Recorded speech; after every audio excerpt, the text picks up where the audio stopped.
Bonjour à tous, on est ravis de continuer ce retour sur les publications CSRD. Après nos capsules vidéo sur les sujets environnementaux, on passe maintenant aux sujets sociaux et conduite des affaires. Alors, ce sera une capsule commune, mais malgré tout, vous verrez que les messages sont détaillés. On a toujours cette vision Europe et ce focus France que je ne détaille plus, et toujours ce même système avec des illustrations pratiques des reporting. Donc on verra l'essentiel, je vais me tourner rapidement vers mes collègues, plus des focus détaillés, donc quelles sont les thématiques reportées, quels sont les constats et les points d'attention sur ces pratiques de reporting, et une nouvelle fois, quelles sont les perspectives sur nos sujets. On va démarrer avec l'essentiel. Marion, que retiens-tu sur les sujets sociaux ? Alors, en termes de chiffres, si on s'intéresse aux ESRS les plus matériels, donc là, les chiffres qui sont présentés sont en pourcentage d'entreprises sur notre panel européen qui ont présenté au moins un impact, risque ou opportunité matériel au titre de ces thèmes. Donc, sans surprise, le S1 personnel de l'entreprise avec 99% des entreprises, les travailleurs de la chaîne de valeur en seconde position avec 66%, 59% pour les consommateurs et utilisateurs finaux. Et en revanche, un peu plus à la traîne, les communautés affectées avec uniquement 31%. Un simple commentaire ici, on vous présente les chiffres, tous secteurs d'activité confondus. Si on vous avait présenté les chiffres en retraitant le secteur financier, ce serait légèrement supérieur sur les travailleurs de la chaîne de valeur, puisque ce serait de l'ordre de 75%. Pour les autres chiffres, les variations sont plus minimes. Donc, comme pour les autres capsules, on vous précise que vous pouvez aussi, vous, aller voir sur notre dashboard qui est disponible sur Internet, quels sont les ESRS matériels et à quel niveau par secteur d'activité. Et puis, pour les sous-thèmes, de la même manière, vous pouvez aller voir quels sont les sous-thèmes les plus matériels. En termes de messages clés, si on passe maintenant à des messages transversaux, on a pu noter un bon niveau de maturité sur les sujets liés au personnel de l'entreprise. En revanche, ce niveau reste hétérogène en fonction des secteurs et en fonction des groupes, avec parfois néanmoins des difficultés de collecte des données de manière uniforme sur tout le périmètre, par exemple. Donc encore des efforts qui sont nécessaires pour avoir un périmètre et des indicateurs complets. Les entreprises publient davantage d'impact positif sur deux normes ici, qui sont les normes liées au personnel de l'entreprise et aux consommateurs et utilisateurs finaux. C'est un petit peu une exception par rapport à la logique générale qu'on a pu rencontrer sur les autres ESRS. Et on y reviendra un peu plus tard, ça peut aussi venir d'un biais méthodologique. Les formulations d'IRO sont, elles, plus ou moins granulaire en fonction des entreprises.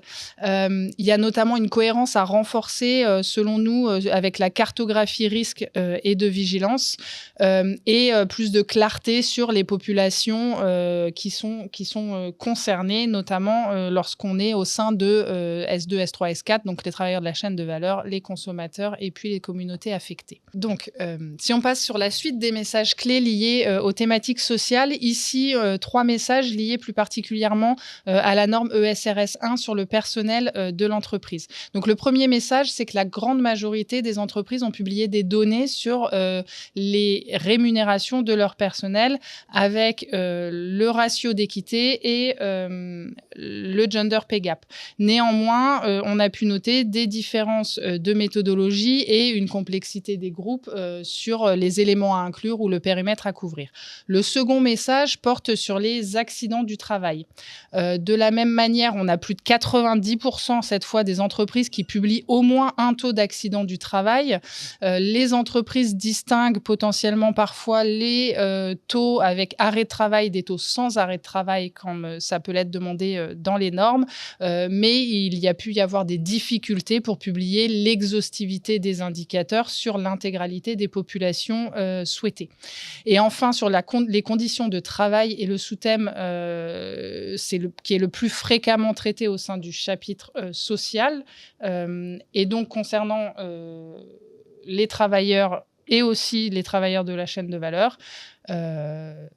et voilà. Clémence, on continue avec les messages d'après. Donc, tu vas nous détailler quelques éléments sur les thématiques dans la chaîne de valeur. Oui. Donc, si on revient sur les points à retenir pour les normes, donc S2, travailleurs de la chaîne de valeur, S3, communauté affectée, et S4, consommateurs et utilisateurs finaux. Pour S2, en termes d'identification des travailleurs, on note une tendance à se concentrer uniquement sur l'amont de la chaîne de valeur et en fondant les engagements principalement sur les approches d'achat responsable. En termes de posture, entre guillemets, tous les acteurs présentent des mesures de gestion des risques qui sont plutôt descendantes, c'est-à-dire concentrées sur des approches dites de risk cascading, qui font écho, par exemple, à la signature d'un code de conduite, d'une charte fournisseur, de questionnaire RSE, ou même à la conduite d'audit ou l'application de plans d'action correctifs conditionnés à des mesures de sanctions. Et ces mesures couvrent essentiellement le rang 1 de la chaîne de valeur. Concernant les informations publiées sur S3, donc sur communauté affectée, c'est une norme pour laquelle les entreprises démontrent un niveau de maturité assez faible et souvent marqué par l'absence d'une approche structurée. On a des actions qui peuvent être mises en place pour certaines filières ou même parfois qui sont mentionnées alors qu'elles sont en lien avec des activités philanthropiques sans être directement conditionnées entre guillemets à l'impact des activités ou des activités de la chaîne de valeur et qui donc ne sont pas directement intégrées à la stratégie de durabilité des acteurs. Dans l'ensemble, les entreprises ont défini sur cette ESRS moins de processus de risk management que sur S2 et c'est notamment lié à des difficultés en termes de cartographie des communautés affectées et donc de priorisation des impacts, mais aussi en termes de suivi et de pilotage des impacts, donc avec très peu de KPI publiés. Un point un peu transverse, le lien avec les thématiques environnementales, et ça vaut pour S2 et S3, donc notamment le lien avec les normes pollution, eau, biodiversité, gagnerait à être approfondi. À date, on a des entreprises qui affichent des renvois vers les thématiques environnementales et qui mentionnent cependant assez peu, pour ne pas dire très peu, les impacts liés aux droits humains sur les travailleurs et les communautés.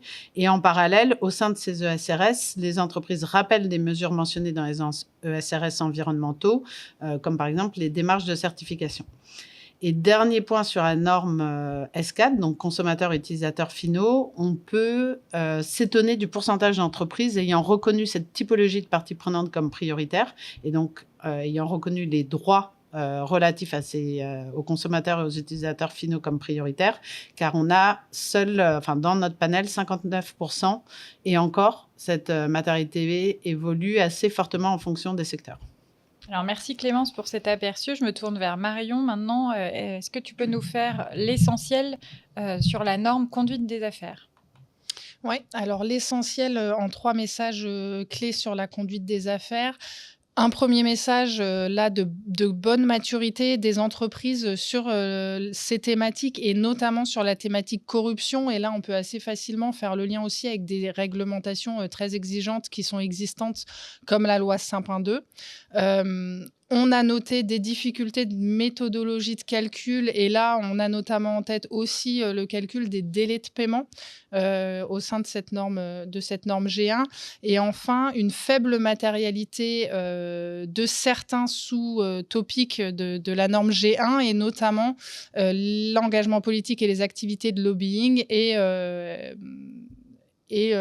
finalement le sujet de gestion des relations avec les fournisseurs. Donc ça, c'était pour l'aperçu, l'essentiel. Donc on va rentrer dans le focus détaillé sur les sujets sociaux.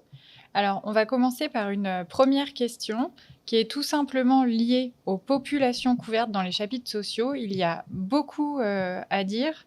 Alors, je me tourne d'abord vers Marion. Qu'est-ce que tu retiens autour de ces sujets des populations ? Alors autour des sujets des populations et en fait, aussi plus largement sur le fait que, il y a donc 4 normes, 4 populations, mais aussi au sein de la norme S1, un certain nombre d'indicateurs. C'est la norme avec le plus de disclosure requirement et donc, énormément d'informations à présenter.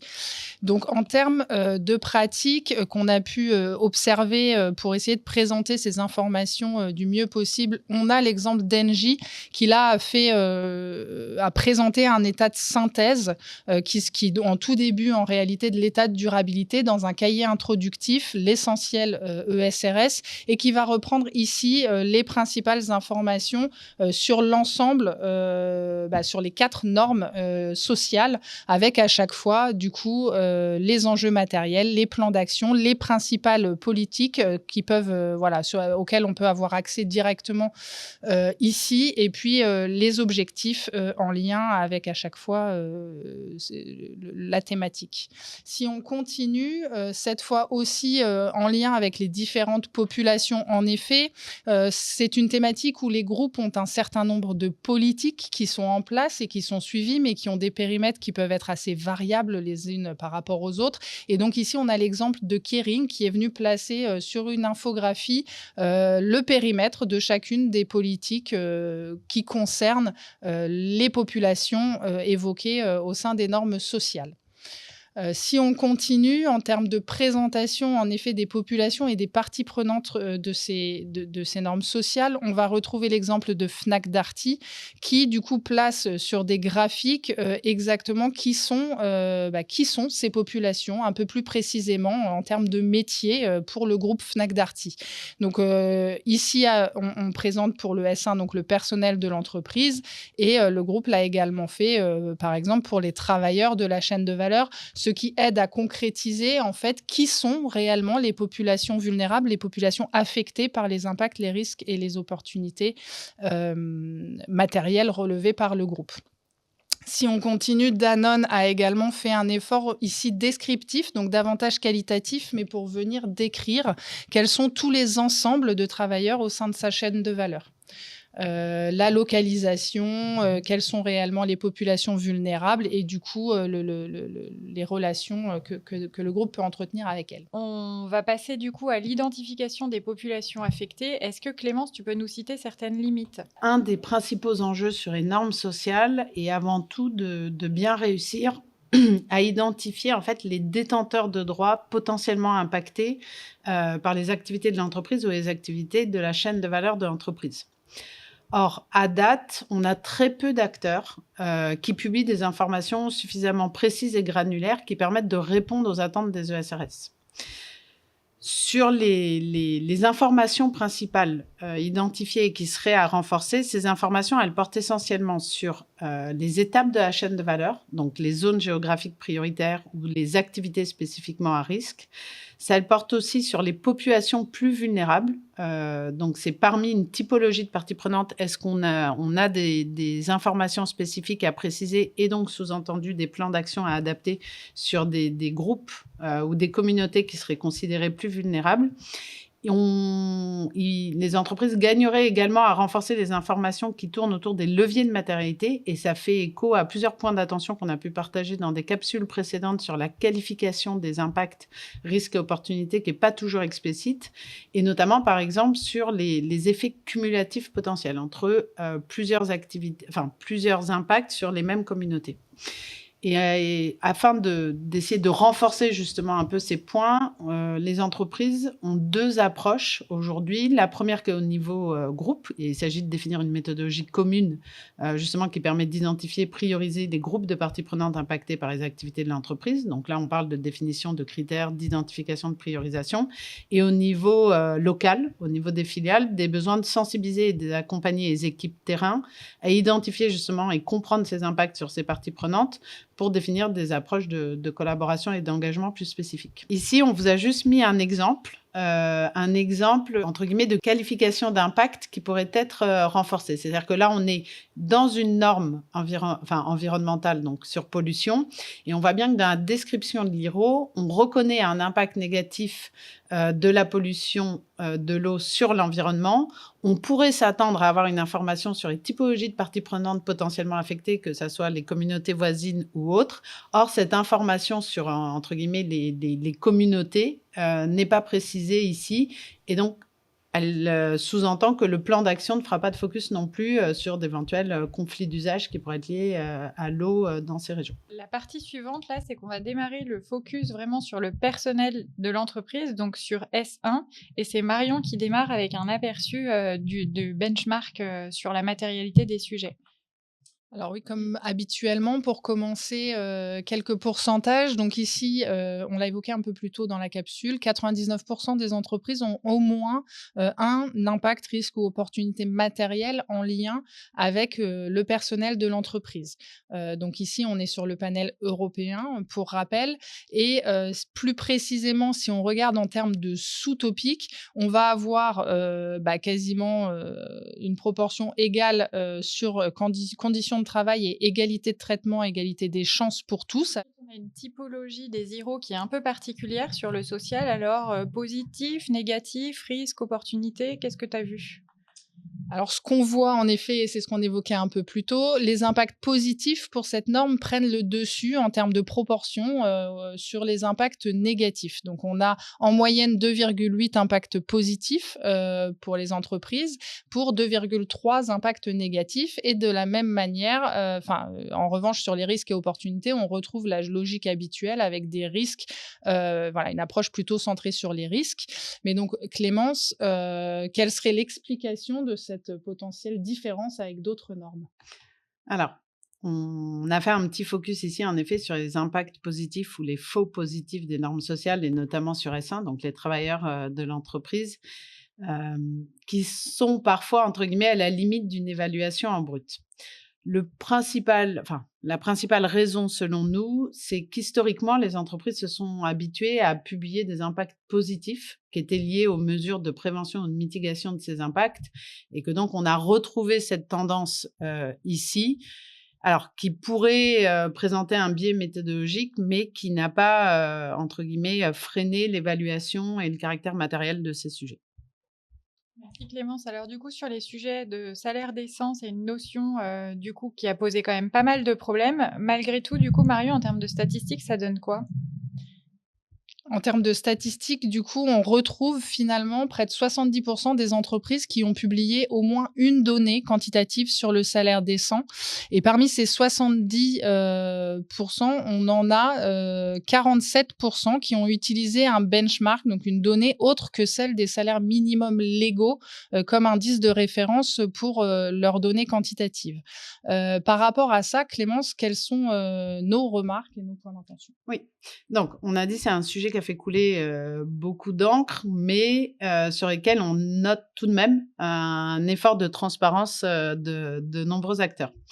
En termes d'approche, ici, on souhaitait souligner quelques points méthodologiques. Le premier, sur la définition même du salaire décent et de ses composantes. Il y a à date 2-3 référentiels qui structurent les approches, mais il n'y a pas de consensus absolu, ni sur la définition, ni sur les différents critères qui seraient à prendre en considération.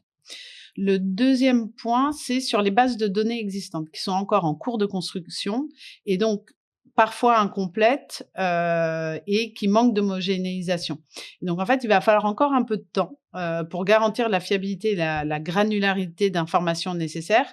Et il y a par exemple des besoins de prise en considération des systèmes de protection sociale nationaux qui peuvent influencer les résultats. Et on a envie de dire en conclusion, il faut retenir que en fait, les réflexions sur le salaire décent répondent avant tout à un objectif de réduction relative des écarts entre les salaires les plus hauts et les plus bas et à date peuvent pas être considérés comme un outil réel de mesure. Alors Marion, maintenant, les sujets de ratio de rémunération, on pourrait penser que c'est simple et finalement, on s'est retrouvé avec de l'hétérogénéité. Est-ce que tu peux nous en dire plus? Oui, alors effectivement, là encore, on a, eu un certain nombre de discussions puisque, finalement, il y a on peut constater une volonté de transparence des groupes sur sur ces informations sur les rémunérations de leur personnel, mais, beaucoup d'entreprises ont été confrontées à des difficultés à collecter l'exhaustivité, de la donnée. Notamment en termes, d'informations liées aux rémunérations à prendre en compte et aussi de périmètre. Donc, on se retrouve finalement, quand on lit les états de durabilité, avec des applications méthodologiques qui sont assez hétérogènes sur les éléments de rémunération pris en compte et aussi le périmètre qui est parfois partiel, ce qui rend la comparabilité en fait entre les groupes assez compliquée à date sur ces informations-là. Malgré tout, du fait de l'effort de transparence, on a des informations qualitatives, mais qui là encore font l'objet d'une grande hétérogénéité entre les différents groupes et ne facilitent pas forcément toujours la comparabilité. Si on regarde en chiffres sur ces indicateurs de rémunération, on a donc 85% des entreprises qui ont publié un écart de rémunération entre hommes et femmes, donc le gender pay gap, dont plus de 70% ont publié un ratio sans retraitement remettant en cause l'esprit de la norme. Ça signifie pas une complète compliance. En revanche, ça signifie que l'idée a bien été de suivre la philosophie de la norme. 32% ont, eux, publié un ratio ajusté de manière volontaire pour venir étayer et expliquer davantage ce que signifie ce ratio de rémunération cet écart de rémunération entre les hommes et les femmes. Voilà les principaux messages pour ce qui est de l'écart de rémunération entre femmes et hommes. Concernant le ratio d'équité, ici, c'est un petit peu moins. 71% des entreprises ont publié le ratio d'équité.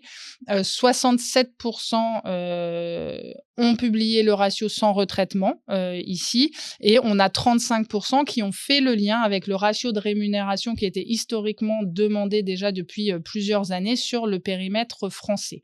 Finalement, les difficultés et les points d'attention qu'on retrouve sont globalement les mêmes entre les deux indicateurs et c'est le périmètre consolidé, donc tout le périmètre groupe, d'avoir les informations sur tout le périmètre groupe pour tous les éléments de rémunération qui devraient être inclus dans ces ratios.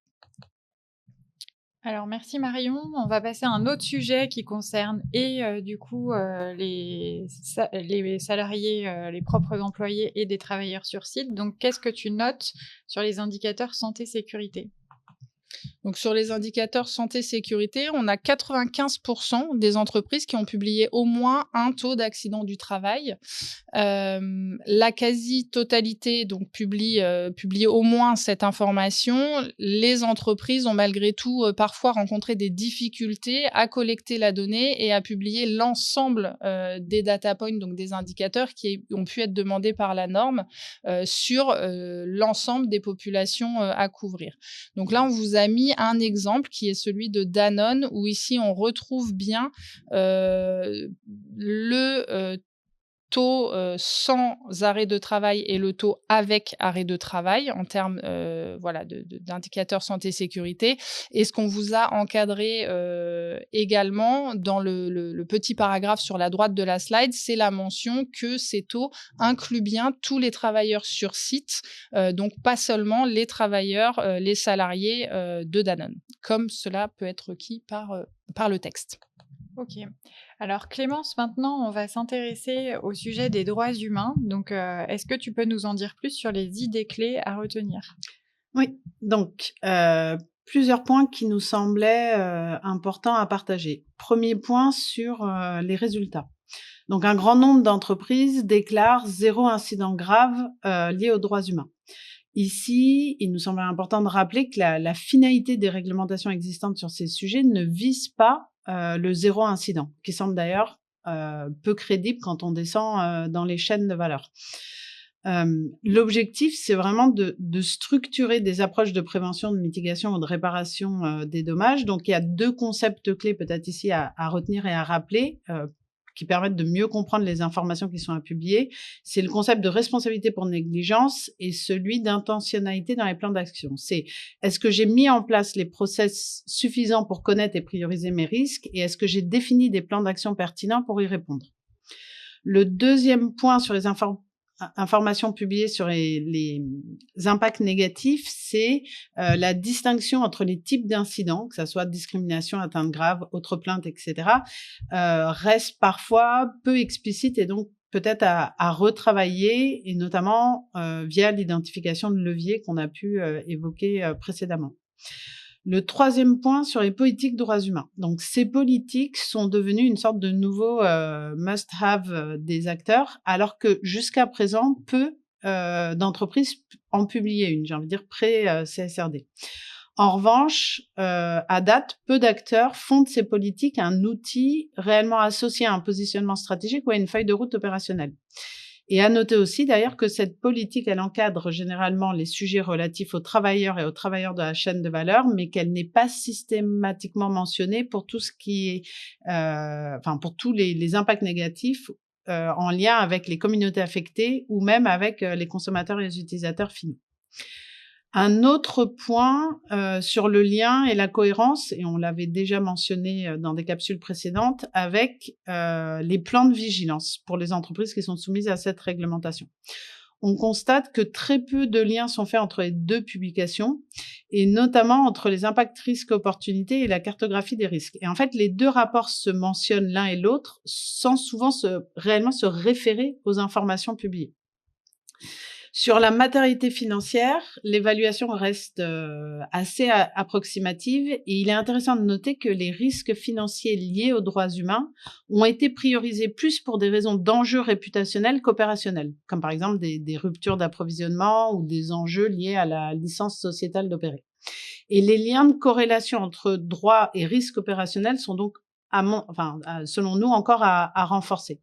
Et dernier point sur les indicateurs, quand ils existent, ils sont pas toujours accompagnés d'analyses contextuelles qui permettraient de bien comprendre les causes ou les leviers d'impact. Merci Clémence. Du coup, on va regarder le sujet travailleurs dans la chaîne de valeur.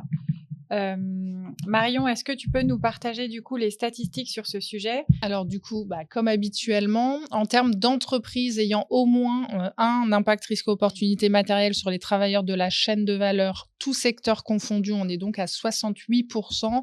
Et comme je l'indiquais un peu plus tôt, si on retraite le secteur financier, on arriverait à 75% sur notre panel européen. Ici, on retrouve les conditions de travail donc des travailleurs de la chaîne de valeur comme sous-topic le plus matériel, puis les autres droits, puis finalement, en dernière position, l'égalité de traitement et l'égalité des chances pour tous. Alors merci Marion. Donc un point sur les travailleurs de la chaîne de valeur, c'est qu'il n'y a pas de métriques à proprement parler qui sont demandées sur cette norme, contrairement à la norme S1. Donc ce qu'on peut se demander, c'est que du coup, quelles sont les informations qu'on en retient et quelles ont été les pratiques de reporting là-dessus? Alors, en effet, quelles sont les informations qu'on peut en retenir? Déjà, première chose, ici, c'est l'exemple de Michelin, mais le premier constat, c'est que finalement, les informations qualitatives incluses au sein de la partie travailleurs chaîne de valeur faisaient beaucoup référence à la politique achat responsable ou achat durable que les groupes avaient pu mettre en place et qui fait donc un focus sur la chaîne de valeur plutôt amont des groupes. Si on continue avec quelques exemples, donc comme l'a dit Anne, pas de nécessité, en tout cas, pas d'indicateurs quantitatifs donnés au sein des textes. Néanmoins, on a quelques groupes, et Kering en fait partie, qui ont donné des informations sur les travailleurs de la chaîne de valeur, des informations quantitatives. Donc ici, la publication volontaire du nombre moyen de salariés par fournisseur et avec une répartition géographique. Si on continue avec l'exemple de Kering, on a également la publication ici d'indicateurs de performance pour les travailleurs de la chaîne de valeur qui ont été intégrés dans cette partie de l'état de durabilité, avec le suivi des audits sociaux notamment.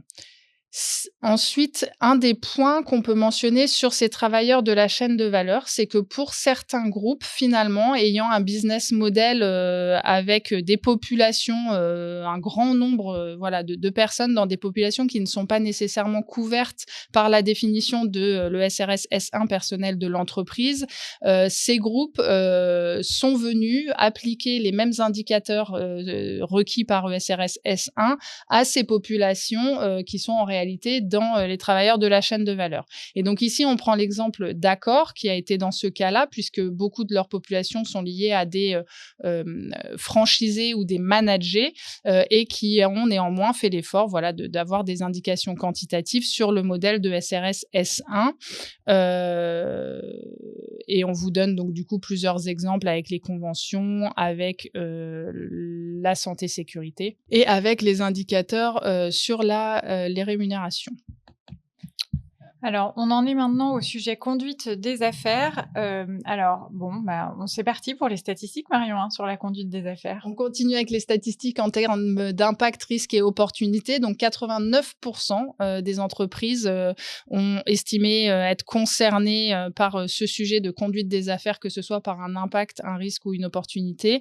Et si on se plonge dans les sous-thèmes, dans les sous-topics, ici, on voit qu'en tête se trouve la culture d'entreprise, puis la corruption, les lanceurs d'alerte et leur protection en troisième position. De la même manière, on peut s'interroger sur la typologie des IRO qu'on a rencontrés du coup sur la conduite des affaires. Qu'est-ce que tu notes en termes d'impact positif, de risque ? Et bien là, de la même manière finalement que pour le S1, c'est un des standards, un des rares standards où en fait on a plus d'impact positif que d'impact négatif. Et donc on a une prédominance des impacts positifs matériels avec en moyenne 1,6 par entreprise et des risques matériels avec en moyenne 1,5 risques matériels par entreprise. Un autre constat qui a pu être fait par l'intermédiaire de notre étude européenne, c'est que sur ce sujet spécifique de la conduite des affaires, finalement, on a pu relever de l'ordre de 300 impacts liés à la conduite des affaires qui n'ont pas de risque ou d'opportunité en face. Donc, ce qui peut poser question sur les évaluations. Alors, quand on continue avec les constats sur la conduite des affaires, qu'est-ce qu'on en retient en termes de points d'attention ? Alors, ce qu'on constate principalement, c'est que cette norme G1, finalement, c'est là qu'on retrouve une grande partie des sujets entity spécifiques qui ont pu être recensés dans notre étude, notamment la cybersécurité, qui est donc le premier sujet entity spécifique qu'on a pu relever, et puis dans une bien plus faible proportion, la fiscalité. Ce qu'on recense également, et on l'a dit un petit peu plus tôt, une forte maturité sur les enjeux de corruption et de culture d'entreprise, donc d'éthique des affaires, avec des codes de conduite qui sont souvent bien établis et développés depuis un certain nombre d'années, et l'application de la loi Sapin 2 qui a nécessairement requis une certaine structuration. Le rattachement d'un point de vue des informations sur la relation avec les fournisseurs, avec la politique achat responsable, ce qui là, du coup, pose la question transverse de où mettre toutes ces informations sur les politiques achat responsables entre travailleurs de la chaîne de valeur, conduite des affaires et certains sujets environnementaux, mais qui est un autre sujet de présentation. Et enfin, sur les délais de paiement, c'est potentiellement maîtrisé sur un périmètre français, mais finalement, on se rend compte qu'il y a eu un certain nombre de difficultés à avoir une information fiable sur l'ensemble du périmètre des groupes et que la catégorisation demandée par la norme en fonction des typologies de fournisseurs est compliquée à établir par les entreprises du panel. Alors du coup, sur la gestion des relations avec les fournisseurs, est-ce que tu as noté certaines pratiques de reporting, notamment dans les typologies de délais de paiement et les cas particuliers avec certaines entreprises ? Alors effectivement, donc sur les relations avec les fournisseurs et cette gestion, en fait, le premier constat, c'est donc, je viens de le citer, vraiment, finalement une maturité, puisque les politiques achats responsables sont assez développées au sein de l'ensemble des groupes. Donc l'information qualitative est assez développée.